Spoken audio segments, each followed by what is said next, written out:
Okay, good morning.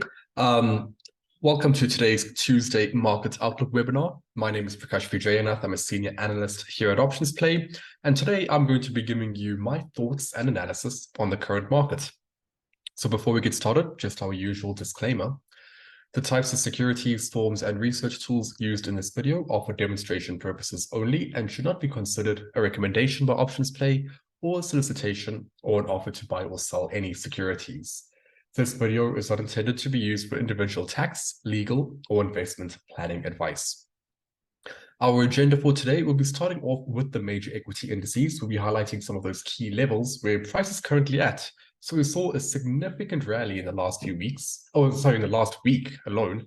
And price is now at an area of resistance for the major indices. So let's see where price could potentially head towards from here. From there, we'll be moving on to fixed income and commodities. We'll take a look at the sector rotational model, highlighting which sectors are outperforming and underperforming the broader market. We'll take a look at a couple of subsectors of interest that I have for you today. And we will end today's webinar with some bullish and bearish market observations. So, taking a look here at the S&P 500 using the SPY ETF. First thing to point out was that price broke below 420, which was a 23.6 fib level. Yeah, and that was a level that we have discussed for quite some time, and actually managed to decline all the way down to 410, which at the time I would have considered to be a very minor support level. But we have since gotten a bounce higher, and a very strong bounce higher at that. And the big reason for that is really more due to the fundamentals. Yes, we have an earnings season that's currently ongoing, but it's a fundamental and macro outlook that has definitely shifted when it comes to sentiment. So last week, Wednesday, we had the Fed meeting, and basically we heard from the Fed and from Jerome Powell that they are insinuating a dovish pivot. So we didn't get a 25-point hike, which was largely expected, and markets were pricing that in. And the Fed does seem to be a lot more dovish compared to recent months. And when the Fed is dovish, we tend to see yields move lower and equities move higher, and that is what we have seen in just the last few days worth of price action. Price has broken above its 21 and 55-day exponential moving averages, but it is now at that previous swing level at around that 435 area. Now, this is a major level of resistance. You can see it acted as support as well in the past. And so far, despite all the momentum that we saw in the short term, price is looking like it's struggling to break above this area. Now, I would say there's definitely a shift in sentiment. And the way I'm looking at markets right now is very short term, a bit more on the bearish side, but longer term, a little bit more bullish.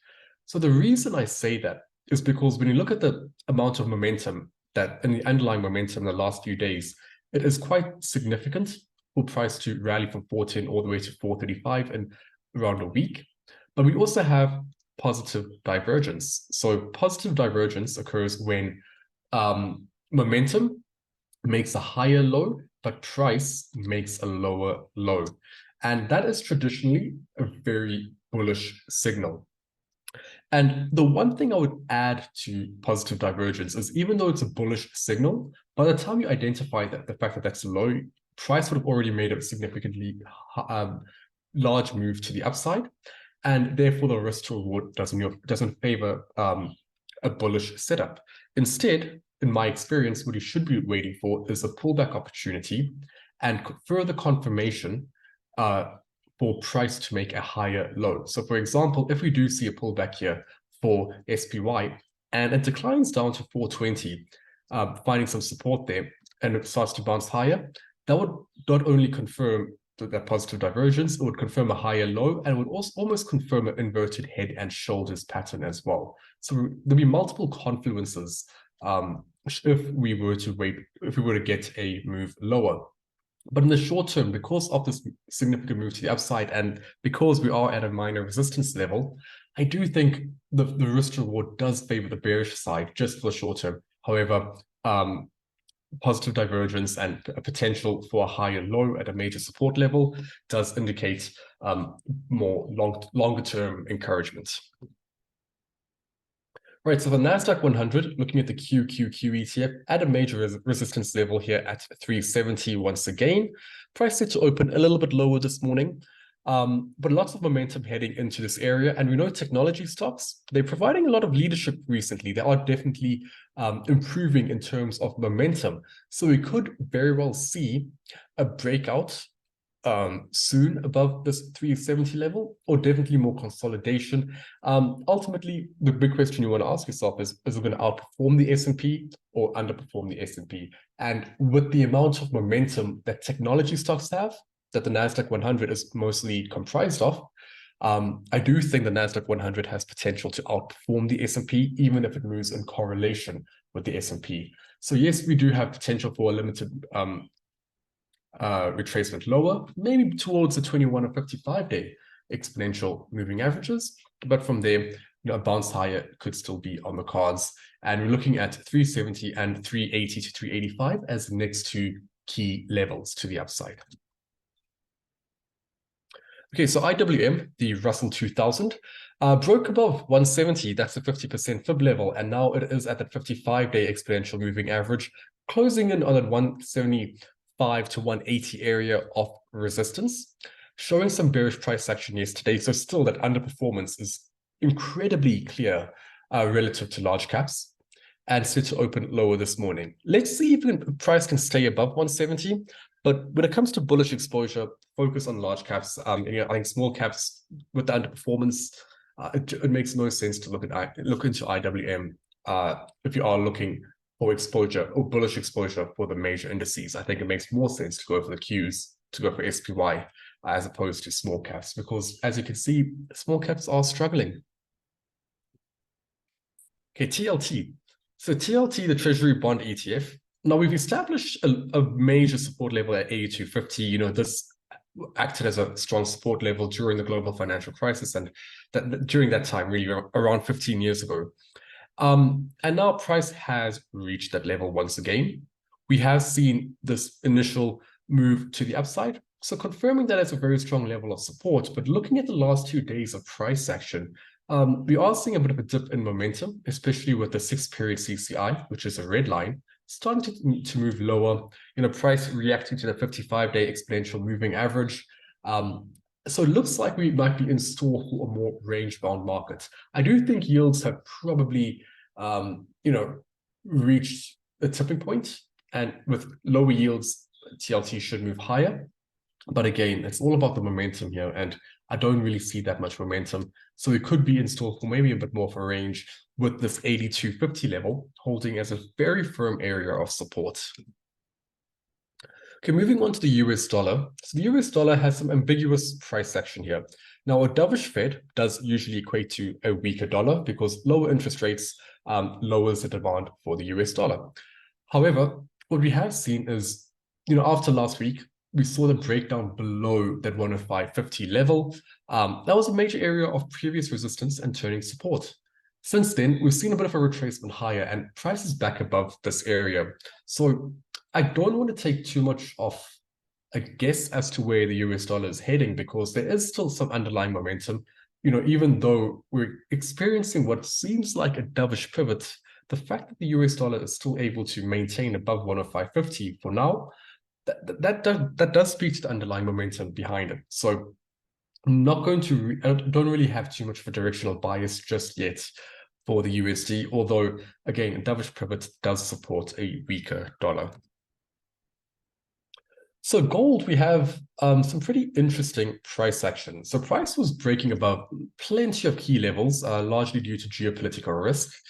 And we saw price breaking above this 184 major resistance zone, as well as 177 and 180, but starting to run out of steam here. We saw a nice pullback, bounce higher, and then from there, that would give a good risk-reward bullish opportunity, no doubt about that. However, that hasn't quite happened. So we're seeing price actually, once again move below that 184 level, set to open significantly lower this morning. And, we could be in store for a bit more of a pullback. However, with geopolitical tensions still quite high, expect gold to be at elevated levels, because I don't expect gold to, let's say, break below 177 and head down to 170 anytime soon. I do expect it to still remain at elevated levels. This could be a potential pullback or some consolidation before another move higher. So let's see how this plays out, but clearly losing out some steam above 184. Okay, light crude oil futures. So we're looking at oil over here, and oil has been grinding lower. What I found quite interesting was Thursday's price action, where we saw an intraday retest of that 83 level, immediate rejection, and a very strong bearish candle. So that does indicate that there's sellers at that point. And we have, the next support level all the way just above 76 to look at for a potential downside target here for oil. So even though with the supply cuts, we've seen oil remain on a bullish trend, it does seem to be that effect is starting to move away here, and we are seeing oil continuing to decline here, but heading towards that 76 area. So sector rotation, we have 6 sectors in the improving and leading categories, and we have 5 in the lagging and weakening. So energy, as with oil prices declining, no surprise to see the energy sector losing out on that relative momentum. In the weakening category, we have technology and we had communications. Both of these sectors showing very good relative momentum against the broader market, with communications improving on a relative strength basis as well. So these two sectors, even though technology isn't in the leading category just yet, clearly providing some leadership. We have discretionary rotating from the weakening into the lagging category, and joined with industrials, rotating from the improving into the lagging category. Financials in the improving category, it seems to be heading towards the leading category, but I wouldn't really look too much into that. You really want to look at, the edge of the graph, not so much at the center and what's happening. Financials still, despite higher interest rates, despite a pretty decent earnings season for the sector, it is still losing out on that momentum. We have utilities and staples continuing to improve on relative strength, but remember, this is also a weekly chart, and as the risk sentiment shifts to a risk-off sentiment, or risk-on sentiment, I should say, we should start to see rotation out of these defensive sectors in utilities and staples, and rotation towards technology and communications. All right, so taking a look at the energy sector, XLE. So this is a name that we've looked at for quite some time.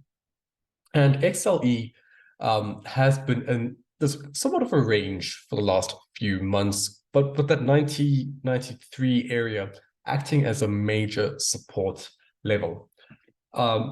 This provided some good shorting opportunities in the last few weeks, and we saw price clearly reacting to that 84 level. And I just want to give a quick update on this. I know last week I said you'd want to take profits around that level, and we have since got a bit of a retracement higher. But with energy losing the momentum that it has been, or oil prices losing the momentum that it has been, we may not actually get another big move higher all the way to 92. Instead, we are already seeing that bearish price action at the 21-day exponential moving average, set to open lower this morning. So we're seeing that relative weakness against the broader markets, and we could very well get a potential breakout from here, a breakdown from here. In that case, you'd want to look for potential retest of 84 for a better risk reward move lower, because we'd still have major support at 77. With all that being said, just keep an eye on oil prices as well, because energy does have a strong correlation to oil prices. So taking a look at a subsector of interest that I have for you today, and that is JETS, the airline ETF. And it's a name I haven't looked at for quite some time, and you can probably see why looking at the weekly chart, how weak it has been, very choppy as well, in 2022. But now I do see a good long-term buying opportunity, with price forming a double bottom at this area, just at around that $15 mark. As you can see on the weekly time frame, strong double bottom, a lot of bullish price action when price reached this area. So there are clearly buyers here. And in the short term, we could still see another pullback, but as long as this level holds as support, I do view this as a longer term buying opportunity for the airline ETF, heading back towards 17. We have the next key area at around 1950 and at 22. There's plenty of upside here, very little downside, hence why we're seeing a very good risk reward bullish entry point for this ETF. And also, it's been a couple of years since COVID, so I do think that the rotation out of airlines might start to reverse, and especially as traffic volumes continue to increase. Right, moving on to Walmart. So Walmart, as you can see, what was a bearish idea, but it has actually invalidated our thesis. We were bearish at 162 when we saw this bearish price action. We were targeting that 151 area or so, but almost immediately we saw this reversal and price actually invalidated this by breaking above 164. And even though it hasn't necessarily broken above this previous swing level, it did invalidate our initial thesis for this trade. I'd actually still think it's a decent bearish entry point, given that price is still below 166. But at the time that we opened it, maybe in hindsight, it could have been a little bit too early. So Walmart, not really a name I'm looking at right now, but because of this invalidation. But again, at 166, it's one to keep an eye on as long as price stays below that level. So another name that's invalidated our thesis today, and that is C Limited. So we were bearish at around just above 40, and price invalidated this thesis by breaking above the 21 and 55-day exponential moving averages. There is some bearish price action there, but it's moved a little bit too high too quickly ahead of earnings next week, Tuesday. So I think it makes sense to get out of this trade now and potentially and to reduce the risk or eliminate the risk of what could be a very volatile earnings announcement. So yeah, with this change in direction and sentiment for equities across the board and the major indices, we are seeing those bearish theses become invalidated quite often.